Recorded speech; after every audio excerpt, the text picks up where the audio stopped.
پتہ ہے اللہ تعالیٰ نے توبہ کا دروازہ ہر وقت کھلا رکھا ہے، اور فرمایا لا تقنطوا من رحمت اللہ، تم نے مایوس نہیں ہونا، ان اللہ یغفر الذنوب جمیعا، اللہ تمہارے سارے گناہ معاف کر دے۔ کرنے کا کام یہ ہے کہ چلو آج سے ہی صحیح، چلو ابھی سے صحیح۔ عبادت تو 2 گھنٹے کا کام ہے، روزہ 1 مہینے کا کام ہے، حج 10 دن کا کام ہے، زکوٰۃ 2 منٹ کا کام ہے، جیب سے نکال کے دوسرے کو دے دیا۔ 24 گھنٹے کی زندگی کا اسلام کیا ہے؟ وہ اخلاق ہے، وہ سچائی ہے، وہ پاک دامنی ہے، وہ عزت و آبرو ہے، بڑے چھوٹے کا احترام ہے، خامن بیوی کی محبت ہے، اولاد کا ماں باپ کو عزت دینا ہے، ماں باپ کا اولاد کو عزت دینا ہے۔ نبی پاک صلی اللہ علیہ وسلم سے ایک صحابی نے پوچھا تھا یا رسول اللہ عزت کس چیز میں؟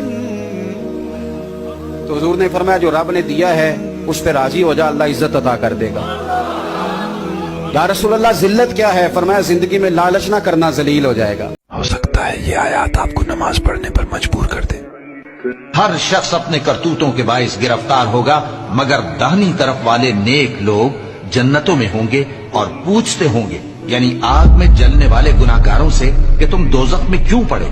وہ جواب دیں گے کہ ہم نمازیوں میں شامل نہ ہوئے اور نہ ہم فقیروں کو کھانا کھلاتے تھے، اور ہم بحث کرنے والوں کے ساتھ مل کر بحث کرتے تھے، اور روز جزا کو جھٹلاتے تھے، یہاں تک کہ ہمیں موت آ گئی۔ نماز کے لیے وقت نکالو میرے دوست، اللہ تمہاری زندگی سے برا وقت ہی نکال دے گا۔